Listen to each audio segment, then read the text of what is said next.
Bonjour à tous, je suis trop contente de vous retrouver pour une nouvelle vidéo et aujourd'hui on va parler surtout peinture parce que comme je vous avais dit dans ma dernière vidéo, je suis rentrée en Roumanie et je me suis dit mais j'ai trop envie de peindre et du coup là je me suis mise à peindre et ça me fait trop de bien.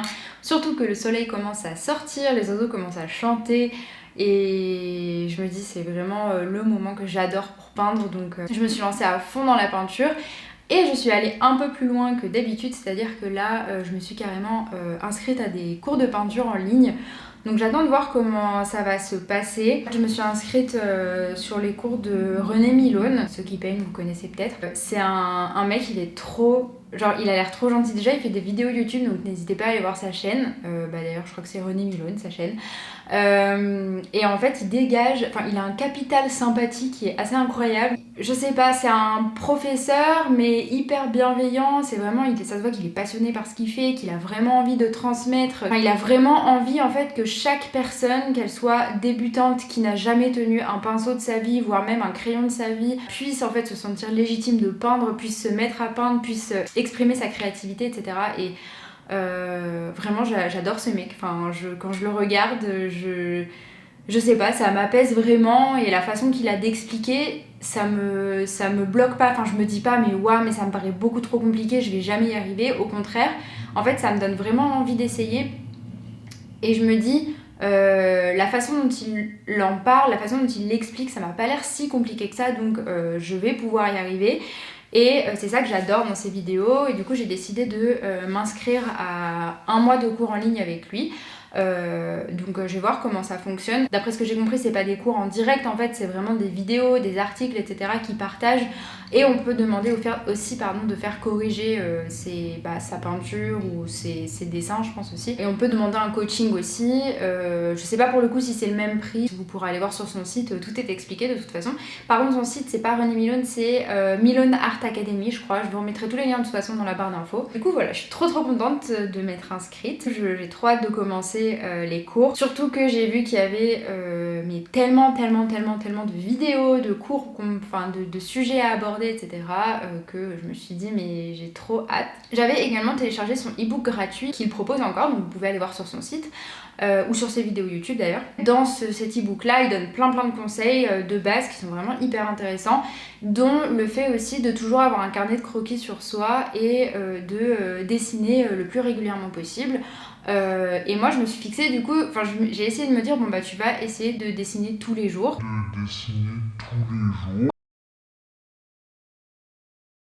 Parce que c'est comme ça en fait que tu vas t'améliorer. Et je trouve que c'est super dur de tenir le truc de je vais dessiner tous les jours. Là typiquement j'ai dessiné pendant 2 jours et hier j'ai pas dessiné.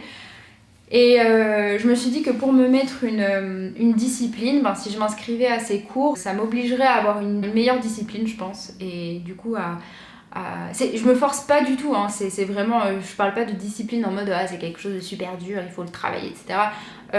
C'est vraiment quelque chose que j'ai trop envie de faire en fait. J'ai vraiment envie de m'améliorer en dessin et en peinture, et donc du coup c'est vraiment un plaisir que de me dire je vais dessiner un peu tous les jours et tout, et je me dis au pire si un jour j'ai pas envie de dessiner c'est vraiment pas grave.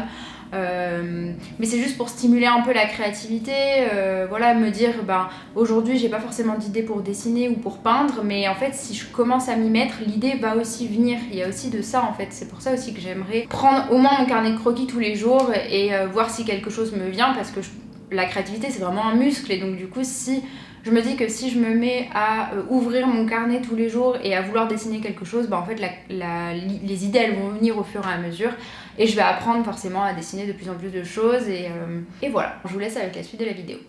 Hey!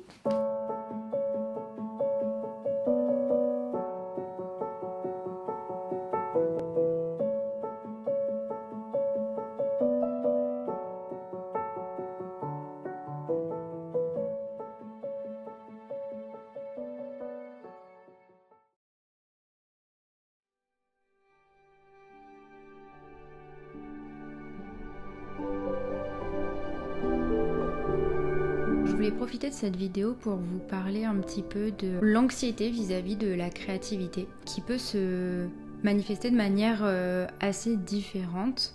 Chez moi, c'est vraiment l'envie de tout envoyer balader et de ne plus toucher à un pinceau ou à toute autre chose créative. par exemple, c'est quand je peins. Ça m'est arrivé là, pendant que je peignais, de me dire, en fait, j'aime pas du tout ce que ça rend, sachant que j'en étais qu'à la première ou à la deuxième couche. En fait, j'aime pas du tout ce que ça rend. Ça va être moche, je pourrais jamais rendre ça beau. Et du coup, d'avoir, vraiment d'être envahie d'un sentiment d'inutilité en fait de ce que j'étais en train de faire. Et du coup, d'avoir envie de tout balancer. Donc ça, c'est la première chose. La deuxième, je trouve que c'est quand on débute dans l'art en général, et je sais pas si du coup j'ai pas l'expérience des gens qui sont plus avancés, donc je sais pas s'ils peuvent ressentir la même chose, mais en tout cas en tant que débutante, ce que je peux ressentir aussi, c'est l'impression que... Enfin, c'est pas une impression, mais c'est vraiment la peur de mal faire, de pas forcément utiliser la bonne technique, ou en fait de gâcher une peinture que j'avais déjà commencée par exemple. J'ai tellement peur de mal faire que je ne fais pas. Et c'est typiquement la raison pour laquelle soit je n'arrive pas à me mettre à peindre, soit je n'arrive pas à revenir sur une peinture que j'ai déjà créée, parce que j'ai peur qu'en revenant sur cette dernière, je gâche tout ce que j'avais commencé à peindre. Et donc j'essaye de toujours finir mes peintures en une fois, sauf qu'en fait c'est pas vraiment réalisable dans le sens où je suis débutante, je mets vraiment du temps à peindre, et que notamment je suis aussi assez perfectionniste, donc tant que c'est pas totalement ce que je veux, j'arrive pas à lâcher. Et en fait du coup ça me renvoie à l'inverse, c'est-à-dire que j'ai tellement peur que ça ne rende jamais ce que je veux, que du coup juste j'abandonne et je reviens jamais sur ce que je fais. Donc je ne finis quasiment jamais ce que je peins. C'est assez paradoxal finalement, parce que oui, c'est bizarre de se dire que on est tellement perfectionniste que du coup il faut qu'on revienne dessus jusqu'à ce que ça soit parfait, sauf que comme on sait que ça sera jamais parfait, du coup on abandonne tout de suite. Typiquement aujourd'hui, je suis dans une journée où j'ai pas pu prendre un pinceau, parce que rien que l'idée de prendre un pinceau, ça m'angoissait. J'avais l'impression que je ferais rien de bien, que je ne ferais qu'abîmer ce que j'avais déjà fait, et j'en avais pas du tout l'envie, donc je me suis bien sûr pas forcée, même s'il y a des fois où je pense que certes on est stressé, mais il faut savoir passer au-dessus et du coup s'y mettre quand même, et après ça va mieux. Mais aujourd'hui, je sentais que c'était non, donc juste je l'ai pas fait. Donc il faut aussi savoir s'écouter, c'est un juste milieu aussi. Un autre blocage que je peux avoir, et c'est constamment dans un coin de ma tête quand je suis en train de peindre, c'est comment les autres vont trouver ce que je fais. Et je sais pas si c'est une peur qui s'en va avec l'expérience, je pense pas en réalité. Par exemple, quand je vous filme cette vidéo, ce qui se passe dans ma tête, c'est ils vont voir que j'ai pas de technique particulière, ils vont se dire que j'utilise pas la bonne technique, ils vont se dire que je fais pas ça de la bonne manière, que ces couleurs-là vont pas ensemble. Vous devez vous dire, mais pourquoi tu filmes si ça te stresse ? Et si tu te poses toutes ces questions en filmant, en fait il faut se dire que mon cerveau va toujours fonctionner comme ça, donc même si je ne filme pas, je vais quand même me dire que, par exemple, les gens qui vont rentrer chez moi, ils vont voir ce que je fais, ils vont voir que j'ai pas de technique, et du coup, je pourrais juste ne pas mettre les peintures que j'ai chez moi en évidence et les ranger pour que ça soit jamais vu, mais je vais toujours avoir l'impression qu'il y a quelqu'un au-dessus de moi qui va voir que j'ai pas de technique, même s'il voit pas ce que je fais. Enfin, c'est... Voilà, donc justement... En montrant ça et en vous disant ça, en filmant ce que je fais, en vous disant tout ce qui se passe dans ma tête à ce moment-là, je me dis, il y a peut-être des gens qui sont dans le même état d'esprit que moi, qui vont peut-être pouvoir se dire, je suis pas le seul à me dire ça, je suis pas le seul à avoir peur de ça, mais justement, on peut le montrer, on peut le partager, c'est normal, on est beaucoup à passer par là, ou même si on n'est pas beaucoup, on est deux à passer par là, et c'est plus facile pour moi de m'y mettre, c'est plus facile pour moi de commencer, c'est plus facile pour moi de montrer ce que je fais, ou voilà, tout simplement de le partager, parce que en fait je suis pas tout seul ou toute seule. N'hésitons pas en fait à juste partager, même si on se pose beaucoup de questions, même si on peut être angoissé, même si on est stressé, qu'il y ait des personnes qui Enfin, en fait, de se faire démasquer un petit peu. Voilà, c'est ça. Dans le sens où on peut ne pas avoir beaucoup de technique, où on peut ne pas forcément savoir faire, ne pas agencer les couleurs correctement, ne pas faire les ombres correctement, ne pas faire les perspectives correctement, etc. Et même là, je vais vous montrer dans la vidéo, en fait, que j'avais commencé à faire des choses et en fait, j'ai repassé par-dessus parce que j'étais pas contente de ce que j'avais fait. Bah, ça fait aussi partie du processus et c'est pas du tout grave et on passe tous par là. C'est pour ça que je décide quand même si je me pose toutes ces questions en vous filmant, dans tous les cas, si je filmais pas, je me poserais tout autant de questions, mais juste ça serait pas avec la caméra, ça serait avec autre chose. Mais voilà, comme ça, les personnes qui ont le même schéma de pensée que moi ou qui peuvent être angoissées comme moi à cette idée-là, justement, qu'on puisse se soutenir et exprimer ce qu'on a besoin d'exprimer. Donc tout ça pour vous dire qu'en fait, le regard des autres sur ce que je peux créer, notamment en peinture, en fait, dans les autres choses, pas vraiment, mais vraiment en peinture, c'est assez important chez moi.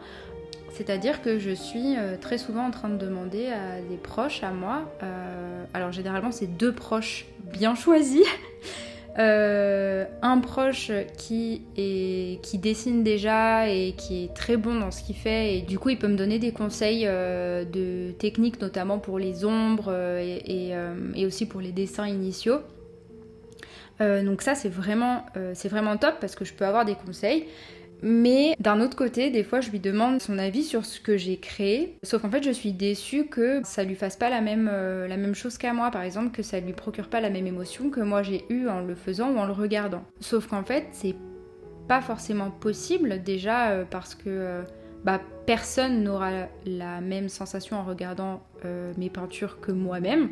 D'autres gens pourront avoir d'autres émotions, d'autres sensations, mais ça sera jamais exactement les miennes. Et puis il y a aussi des gens à qui mes peintures ne parleront tout simplement pas. Des peintures que les autres pourront trouver pas assez bien ou voire moches pour eux ou qui ne leur procurent rien. Et c'est comme tout le monde, c'est-à-dire que y a même des grands artistes, je sais qu'ils ont une technique, je sais que mais pourtant leur œuvre ne me procure rien, alors que d'autres grands artistes ou d'autres artistes d'ailleurs qui sont pas du tout connus mais que je suis sur les réseaux, leur art vraiment me procure quelque chose d'incroyable alors qu'ils sont pas du tout connus. Et ce que ça me procure n'est peut-être pas ce que ça va procurer à mon voisin, et c'est sûrement pas ce que ça va procurer à mon voisin. Et le pire, c'est que quand on me fait des compliments, quand on me dit par exemple « mais ça c'est super bien, ça j'adore ce que tu fais, ça c'est super joli », je n'arrive pas à le prendre en fait. Je me dis que la personne, elle s'y connaît pas forcément en peinture ou que c'est juste qu'elle voit pas que j'ai pas de technique, enfin que des choses comme ça, et du coup j'ai beaucoup de mal à prendre les compliments au sujet des peintures que je fais. Vraiment, j'ai du mal. Encore une fois, je sais pas si c'est dû au fait que je commence ou si quand on est expérimenté, ça continue quand même. Alors bien sûr, je dis pas tout ça pour vous dégoûter de peindre ou de commencer à peindre si jamais vous vouliez commencer. Vraiment, au contraire. Je fais cette vidéo pour qu'on puisse se soutenir, pour qu'on puisse envoyer des messages de soutien, qu'on puisse se dire qu'en fait, il faut se lancer, qu'on s'améliore toujours, qu'il y a toujours plein de choses à apprendre. C'est ça qui est génial par exemple en peinture, c'est qu'on a toujours des milliards de choses à apprendre. Chaque peinture que je fais, pour chacune d'elles en fait je me renseigne et j'apprends de nouvelles techniques et j'essaye de nouvelles techniques.